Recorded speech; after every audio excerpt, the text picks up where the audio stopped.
네, 우리 기도하심으로 네, 표다 시작하겠습니다.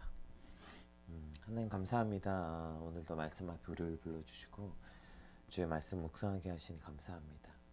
오늘 말씀을 통하여서 이 우매자의 삶이 어떠한지 우리가 다시 한번 온전히 깨닫고 바라보는 시간들이 되게 하여 주시옵소서. 감사합니다. 예수님 이름으로 기도드립니다. 아멘. 네, 오늘 우리가 살펴볼 말씀은 전도서 10장 12절에서 20절까지 말씀 함께 살펴보겠습니다. 지혜자의 입의 말들은 은혜로우나 우매자의 입술들은 자기를 삼키나니 그의 입의 말들의 시작은 우매요 그의 입의 결말들은 심히 미친 것이니라. 우매한 자는 말을 많이 하거니와 사람은 장래일을 알지 못하나니 나중에 일어날 일을 누가 그에게 알리리요. 우매한 자들의 수고는 자신을 피곤하게 할 뿐 아니라 그들은 성읍에 들어갈 줄도 알지 못함이니라. 왕은 어리고 대신들은 아침부터 잔치하는 나라여 내게 화가 있도다. 왕은 귀족들의 아들이요 대신들은 취하지 아니하고 기력을 보하려고 정한 때에 먹는 나라여 내게 복이 있도다. 게으른즉 석가래가 내려앉고 손을 놓은즉 집이 새느니라. 잔치는 희락을 위하여 베푸는 것이요 포도주는 생명을 기쁘게 하는 것이나 돈은 범사에 이용되느니라. 심중에라도 왕을 저주하지 말며 침실에서라도 부자를 저주하지 말라. 공중의 새가 그 소리를 전하고 날짐승이 그 일을 전파할 것임이니라. 아멘.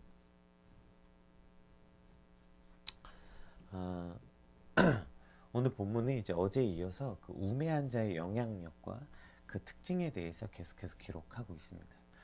먼저 그 첫 번째로 지혜자의 말과 우매한 자들의 말에 대해서 이제 먼저 설명하고 있는데요. 우리 12절 13절 한번 같이 살펴보겠습니다. 지혜자의 입의 말들은 은혜로우나 우매자의 입술들은 자기를 삼키나니 그의 입의 말들의 시작은 우매요 그의 입의 결말들은 심히 미친 것이니라. 네. 그러니까 오늘 지혜자와 우매자에 대한 비교, 특별히 우매자의 영향력 중에서 그 말에 대한 영향력을 설명하고 있습니다. 그러니까 지혜자의 말은 은혜롭다 이렇게 말하는데요. 여기서 은혜롭다는 말이 이제 성경에서 이제 같은 단어가 어느 때 사용됐냐면 친절한 말, 경우에 합당한 말, 덕을 세우는 말, 호감이 가는 말 등으로 이제 다른 본문에 이 단어를 사용했고요. 우매자라는 말은 지혜자의 말과 상반되도록 그래서 우매자의 말이 자기를 삼키는데 자기를 삼킨다라는 이 단어는 그 없애다, 파괴하다, 먹어버리다 이런 의미를 갖고 있어요. 그러니까 오늘 본문이 말하는 그 지혜자와 우매자의 이 말은 그 방향성을 가지고 있어요. 그러니까 이 지혜자의 말이 그 은혜롭고 경우에 합당하고 덕을 세운다는 말은 나 말고 누군가를 향해서도 이 말의 영향력이 가지고 있다는 거죠. 그러니까 어떤 사람들을 향해서 덕을 세우고 친절하고 호감을 가게 한다면 우매자의 말은 그 다른 이들을 파괴할 뿐 아니라 그 자기 자신도 파괴한다. 그러니까 이 말의 방향성, 영향력에 대해서 말하고 있는 것입니다. 이제 어제도 그런 말 했잖아요. 내가 정상인지 아닌지를 우리가 판단할 때 그냥 나 스스로 내가 생각했을 때 난 정상이야 라고, 즉 내가 정상인지 아닌지는 생각에서 나오는 게 아니라 생활에서 나온다 이렇게 말했잖아요. 그러니까 내가 봤을 때 정상이다 아니다는 생각하는 게 아니라 내가 어떠한 생활을 하고 있는지에 따라서 정상이지 아닌지 판단할 수 있게 된다. 어제 나눴던 것처럼 우리가 우리 스스로를 객관화 시킬 수 있을 때 아주 중요한 척도가 바로 이 말인 것 같아요. 그러니까 나는 지금 내가 어떠한 사람인가 이걸 보는 아주 객관적인 데이터가 이제 대표적으로 두 개가 있는데 돈과 말에 있는 것 같아요. 그러니까 내가 돈을 어디에 쓰고 있나 내가 이걸 볼 때 나는 돈을 어디에 사용하고 있는지 보면 나는 어떠한 사람인지, 내가 지금 어떠한데 마음을 쏟고 있는 사람인지 그대로 드러나게 되고, 또 내가 어떠한 말을 하는 사람인지를 돌아보면 내가 어떠한 사람인지를 알 수 있게 되는 것 같아요. 나는 지금 누군가를 세우고 덕을 세우고 축복하는 말을 하는 사람인지, 아니면 나는 누군가를 파괴하고 없애버리는 말을 하는 사람인지. 그러니까 요즘에 내가 주로 하는 말이 어떠한 말이었는지, 오늘 하루 가운데 나는 어떤 말을 주로 하는 사람인지를 돌아보게 된다면 그것이 나의 수준이고 나의 상태가 되는 것 같습니다. 그냥 내 생각에 내가 어떤 상태인지 뭐 나는 어떤 사람인지 그냥 전혀 객관화될 수 없는 거예요. 그냥 생각만 해서는. 즉 내가 그것을 그냥 앉아서 나는 이런 사람인 것 같아. 나는 이런 상태인 것 같아. 생각한다고 내가 그런 사람인 것은 아니죠. 그것은 어쩌면 그냥 나의 바람이고 그냥 판타지인 거죠. 내가 꿈꾸는 나. 예, 그냥 판타지의 나일 뿐이고 진짜 나는 어떤 사람이냐면 내가 어떠한 말을 하고 있는 사람인지 내가 지금 어떠한 말로 다른 사람에게 영향력을 주고 있는 사람인지를 보게 될 때 진짜 내가 어떠한 사람인지 알게 되는 것입니다. 그리고 참 신기하게 이 말은 검과 같아요. 검. 그러니까 검은 검과 도. 우리가 도검이라고 말할 때 검은 양쪽에 날이 있는 걸 검이라고 말하고요. 도는 한쪽에만 날이 있는 걸 도라고 말해요. 그래서 말은 검과 같아요. 그래서 그 한쪽 날은 다른 사람을 향하지만 또 다른 한쪽 날은 반드시 자기를 향하게 되어 있는 거죠. 그래서 파괴적인 말을 하면 그것은 다른 사람을 파괴하는 것과 동시에 그것은 즉 나를 향하게 돼 있어서 나도 파괴하게 되는 거예요. 그래서 이제 이 말을 하게 되면 왜냐면 그것을 듣는 제 청자는 늘 나이니까요. 내가 어떠한 말을 하면 그건 다른 사람을 향해서도 되지만 그것을 가장 크게 듣게 되는 사람은 나이기도 하다고요. 그래서 말은 검과 같다고요. 다른 사람을 향해서도 나를 세우지만 나를 향해서도 그 검은 날이 서 있기 때문이죠. 왜 그래서 우리가 차에서 운전할 때 누가 확 끼어들거나 할 때 욕하는 거 있잖아요. 저놈이 뭐 저 자식이 막 이렇게 욕할 때 그게 왜 제일 어리석은 일이라고 하는 거냐면 그 누가 들어요. 아니 창문 다 올리고 그러니까 창문 다 닫혀져 있고 나밖에 없는데 차에서 그 욕해봤자 그 누가 들어요? 내가 듣는다고요. 그 욕 내가 듣는 거라고요. 그래서 차에서 욕하는 게 제일 바보 같은 짓이다. 그런 말을 하는 사람들이 있죠. 왜냐면 그거 말해봤자 듣는 사람이 저 사람 저주하지만 정작 누가 저주받는 거예요? 내가 저주한다고요. 욕을 저 사람을 향해서 하고 있는 것 같지만 정작 그 욕은 내가 듣고 있어요. 내가. 그러니까 사실은 그것이 다른 사람을 향해서 저 사람을 향해서 하는 말 같지만 정작 그 말은 나를 향해서 하는 말이 되고 그것이 이제 내가 듣는 말이 되기 때문에 그것이 매우 어리석은 말이다. 그래서 매우 어리석은 일이다라고 말하는 것이죠. 네, 지금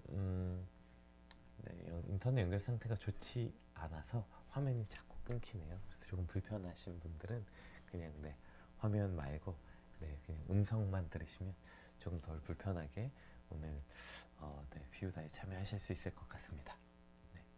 어쨌든 결국 이 말이라는 것은 다른 이들만 집어삼키게 되는 결과뿐 아니라 자기 자신도 삼키게 된다.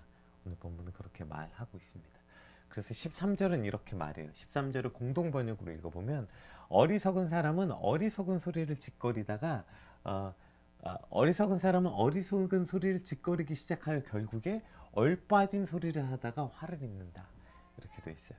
그러니까 결국에 그 말이 자기 자신에게 화를 입게 된다. 이렇게 설명하고 있는 것입니다.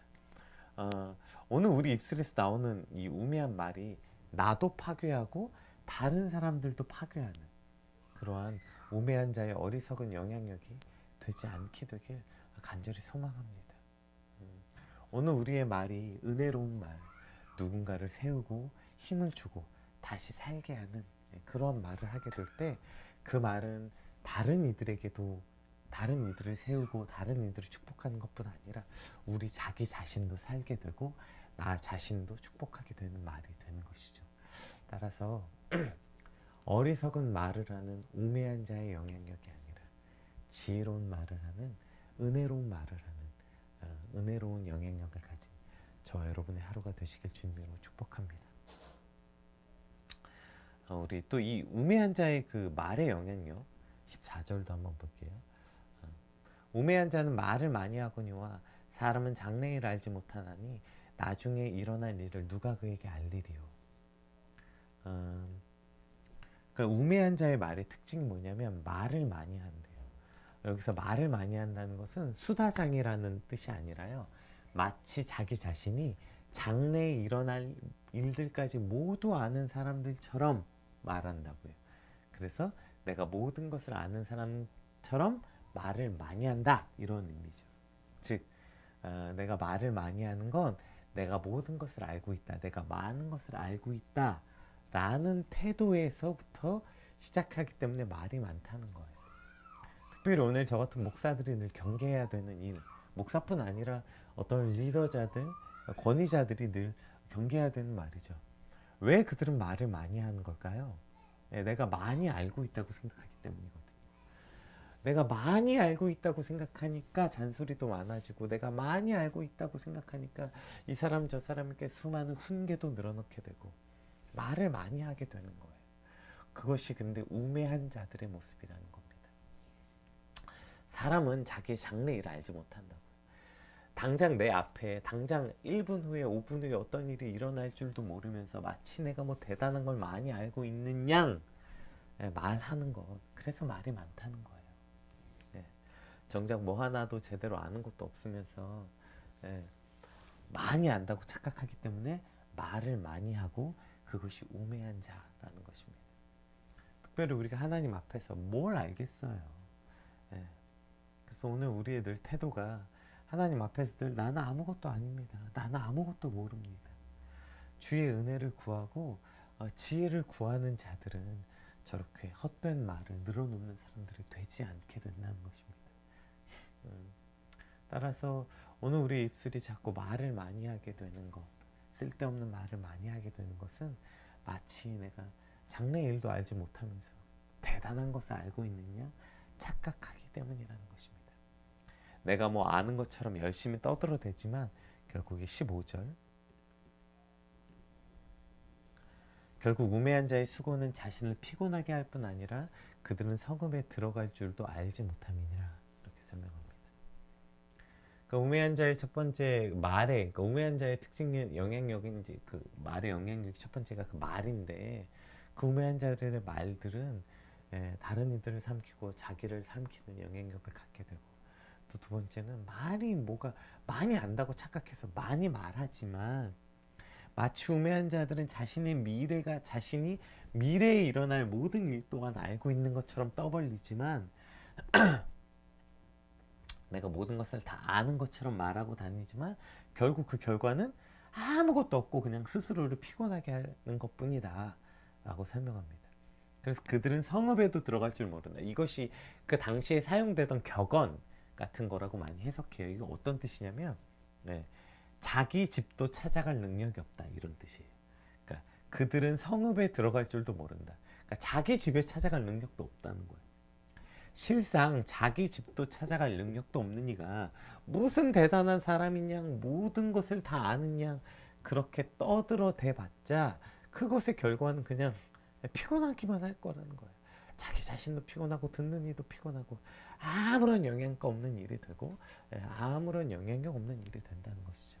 따라서 아는 척하고 떠드는 삶이 아니라 겸손하고 지혜로운 삶, 오늘 그것이 우리의 삶이 돼야 하고 이것이 우리의 삶의 태도가 돼야 한다는 것입니다. 이러한 태도가 될 때 저렇게 피곤하기만 한 사실 우리도 자기가 무슨 말 하는지도 모르고 열심히 떠들면 듣는 사람도 말하는 사람도 사실 영향가 없이 피곤하기만 하잖아요. 그러니까 그런 피곤한 말을 하는 사람이 아니라 겸손하고 지혜로운 자는 하나님 앞에 오늘 우리 스스로가 어떠한 사람인지 깨닫고 겸손하게 하나님, 내가 뭘 압니까? 제가 무슨 지혜가 있습니까? 이렇게 겸손한 태도를 가지게 될 때 저렇게 헛된 말들을 장황하게 많이 늘어놓는 피곤한 삶이 되지 않게 되는 것입니다.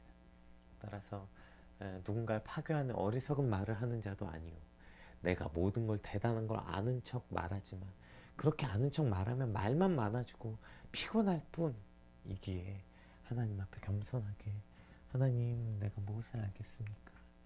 그렇게 주님의 지혜를 구하는 저와 여러분의 하루의 삶이 되시길 주님으로 축복합니다. 오늘 이제 16절부터는 우매자의, 이제 우리가 첫 번째 살펴본 게 우매자의 대단한 영향력, 이게 말이었다면, 두 번째는 어, 그들이 게으른 채 쾌락에 빠져 있는 삶의 모습에 대해서 말하고 있거든요. 특별히 19절, 이 19절 한 절만 딱 떼서 자꾸 살펴보니까 이거 자꾸 그 잘못된 데 사용돼. 19절, 잔치는 희락을 위하여 베푸는 것이 포도주는 생명을 기쁘게 하는 것이나 돈은 범사에 이용되느니라. 예, 이 말 어떻게 보면 희락은 잔치, 그러니까 파티는 아주 중요한 거고, 포도주는 생명을 기쁘게 하는 거다. 그러니까 술을 생명을 기쁘게 하는 거니까 즐겨도 된다. 그리고 그 중에 최고는 돈이다. 뭐 이렇게 지금 잘못 이것을 사용하게 된 것 같아요. 그러나 이제 이것만 따로 떼서 술 먹는 사람들이나 뭐 이런 데 이용하는 게 아니라 이것을 이제 그 문맥 속에서 살펴봐야 됩니다. 우리 16절, 17절 어떤 문맥인지 한번 볼게요. 왕은 어리석고 대신들은 아침부터 잔치하는 나라요. 내게 화가 있도다. 왕은 귀족들의 아들이요 대신들은 취하지 아니하고 기력을 보하려고 정한 때에 먹는 나라요. 내게 복이 있도다. 네, 그러니까 지금 왕이 어리고, 여기서 왕이 어리다는 것은 그냥 왕이 나이가 어리다 이런 말이 아니라 미성숙한 우매한 왕을 뜻하는 거예요. 그래서 16절과 17절은 무능하고 이 우매한 왕, 그러니까 무능하고 비도덕적인 통치자를 둔 나라의 비참한 상태가 16절이죠. 그리고 17절은 그에 반대되고 유능하고 도덕적인 통치자를 둔 나라의 복된 상태를 서로 비교하고 있는 것입니다. 그 결과를 대조적으로 그리고 있죠. 그래서 16절, 그 어리석은 왕은 아침부터 그냥 잔치하는 나라라는 거예요. 이 아침부터 잔치하는 게 아침부터 술 먹고 흥청망청 노는 나라이기도 하고, 어제 전날에 시작된 잔치가 아침까지 이어진, 뭐 똑같죠. 결국엔 그러한 게으르고 쾌락에 빠져 있는 비도덕적인 우매한 나라들은 그 나라를 화에 빠뜨리게 되고, 17절에 절제하고 분별하는 것은 지혜에 속한 나라, 그러한 나라가 복된 나라다. 지금 이러한 가치를 설명하고 있는 것입니다. 이것은 뭐 나라뿐 아니라 한 가정, 기업, 교회 모두 마찬가지죠. 아침부터 잔치하는 가정, 아침부터 잔치하는 나라, 아침부터 잔치하는 교회. 네, 이 교회는 곧 이러한 공동체는 화가 된다는 것입니다. 그러나 취하지 않고 취할 만큼의 부요함도 있고 능력도 있지만 절제할 줄 알고 정한 때에 먹는 나라가 복이 있다는 것입니다. 그래서 우리가 이거 고린도전서 할 때도 살펴봤죠. 모든 것이 가하나 그 모든 것이 선한 것은 아니다. 우리에게 그 모든 것을 할 수 있는 능력은 있지만 그 모든 것이 선한 일은 아니기 때문에 절제할 줄 알아야 된다. 그렇게 사도 바울이 말하는 것처럼 오늘 특별히 연말을 보내면서 수고했는 자 즐겨라. 오늘 우리가 수고했으니까 우린 이 정도는 즐겨도 돼. 우리가 즐길 만한 권한이 없고 즐길 만한 자격이 없고 즐길 만한 능력이 없어서 안 즐기는 것이 아니라, 그렇게 능력 있을 때마다 즐기고 때에 따라 즐기고 할 때마다 다 하는 것이 나라를 망하게 하는 일이기 때문에 취하지 아니하고 정한 때에 먹는, 절제할 줄 아는 나라가 바로 복이 있다는 것입니다. 그것이 한 나라의 가정도 마찬가지죠. 절제할 줄 아는 가정, 때에 따라 절제할 줄 아는 기업, 절제할 줄 아는 교회, 이것이 복이 있다는 것입니다. 자, 이러한 맥락 속에서 18절이 나온 거예요. 18절, 19절이 나오는데 18절부터 한번 볼게요. 게으른즉 석가래가 내려앉고 손을 놓은즉 집이 새느니라. 이 석가래가 내려앉고 이 손, 이것도 이제 당시 격언으로 많이 해석되는데요. 그래서 이것이 그 공동번역 세 번역에서 똑같이 해석됐거든요. 이렇게 해석됐어요. 게으르면 들보가 내려앉고 손을 놀리기 싫어하면 지붕이 샌다. 똑같이 해석했어요. 아마 이것이 당시의 격언. 아마 우리나라도 이러한 해석들 많이 비슷한 속담들이 많이 있죠. 즉 게으른 자들의 삶이 이렇다는 거예요. 그래서 게으른 이들은 그러니까 쾌락의 모습, 그러니까 저러한 쾌락을 가진 이들이 반드시 수반되는 게 게으름이죠. 그냥 놀고 그 노는 것에 향락에 취하면 그것이 곧 게으름을 가져올 수밖에 없고, 그것이 한 국가나 공동체와 개인의 운명을 파멸로 이끌어갈 수밖에 없다. 제가 어제도 누구하고 얘기했는데, 그런 말 많이 하잖아요, 어른들이. 아, 노는 것도 한때다. 놀다 보면 다 지겹고 돌아온다. 예, 그런 말은 여러분 안 놀아봐서 그런 거예요. 제가 여러 번 말하지만 여러분 노는 건 끝이 없습니다. 네. 쾌락은 끝이 없어요. 게으름은 끝이 없어요. 그래서 뭐예요? 누워 있으면서 그 되게 유명한 CF 있었잖아요. 누워서 TV 보면서도 나는 더 격렬하게 쉬고 싶다. 뭘 말하는 거예요? 예. 끝이 없어요. 쉬는 건. 아, 뭐 쉬다 보면 이제 일하고 싶다고요? 아니요. 쉬다 보면 더 쉬고 싶고요. 쉬다 보면 더 창의적으로 쉬고 싶어요. 몸에 밴다고요, 게으름이. 그렇기 때문에 무슨 뭐 열심히 일했으니까 지금 너 놀아도 돼, 더 놀아도 돼.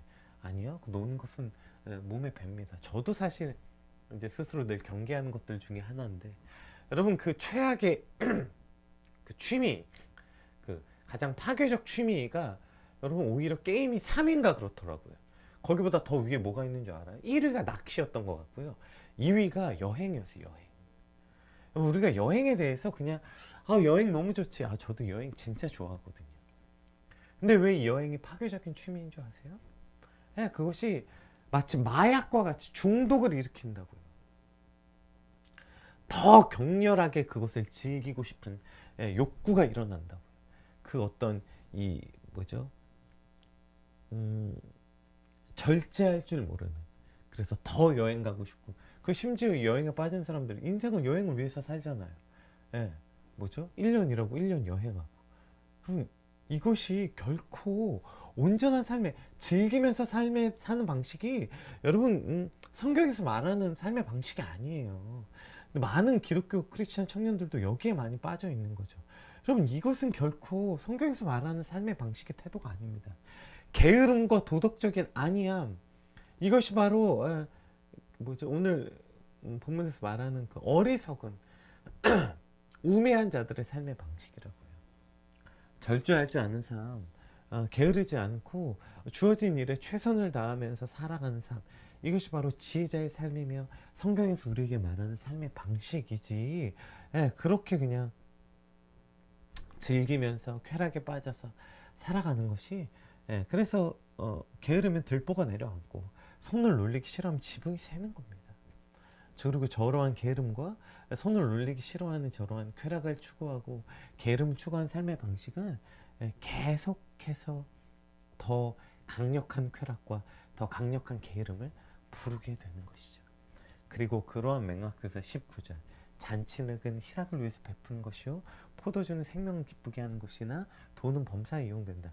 그러니까 기쁘게 하는 것이 나라고 표현되어 있지만 저것이 이제 그러나라고 표현되기도 하지만 저것은 그리고라고도 사용됩니다. 그래서 저 와우라는 접속사가 그리고로도 해석하는 거죠. 그래서 이 두 가지 모두를 다 이제 접속사로, 어떠한 접속사로 보게 되어도 쾌락을 탐닉하는 것은 잠시 동안의 기쁨을 주는 것을 불과하지만 쾌락을 멀리하고 이러한 것은 더 온전한 길이다로 우리가 이것을 온전히 해석할 수 있게 되는 거예요. 그러니까 저것이 어떤 쾌락을 추구해라 이런 뜻이 아닙니다. 그러니까 저것을 가지고 참 만족, 그러니까 우리 안에 그릇된 가치관이 아니라 성실하고 온전한 가치관을 가지는 것으로 저 19절을 이해되어야 하는 것입니다. 어쨌든 오늘 우리 삶의 방식에 저 가장 강력한 그 두 가지 방식, 어리석은 자들은 말이 어리석다는 거예요. 그래서 오늘 우리 입술이 어떠한 말을 하고 있는지, 우리가 은혜로운 말을 하고 그 말이 양날의 검이 돼요. 다른 사람도 찌르고 나도 찌르게 되는 거거든요. 따라서 대단한 걸 많이 아는 것처럼 말하는 어리석은 사람이 아니라 겸손하고 은혜로운 말을 하는 저 여러분이 되길 우리 함께 기도하시고요. 또 아침부터 잔치하는 쾌락과 게으름에 빠진 삶, 특별히 연말을 보내면서 그런 말들에 속아서 그 쾌락에 빠지고 게으름에 빠져서 특별히 성탄절부터 연말 연시 분위기에 그냥 흥청망청에 취해서 마치 여행 가는 게 무슨 삶에 뭐 대단한 거, 이거 여행 안 간 사람들이 인생이 망한 사람인 것처럼 이 시즌 되면 늘 그러한 데 빠지게 되는 것 같아요. 그런 어리석은 대신들과 왕이 있는 나라가 아니라 기력을 보하고 정한 때에 먹는 나라, 정말 그렇게 절제와 온전한 규모 있는 그러한 삶, 성실한 삶을 살아가는 저 여러분의 하루, 그러한 우리 연말이 되기 위해서 우리 같이 받은 말씀 놓고 기도하겠습니다. 기도합시다.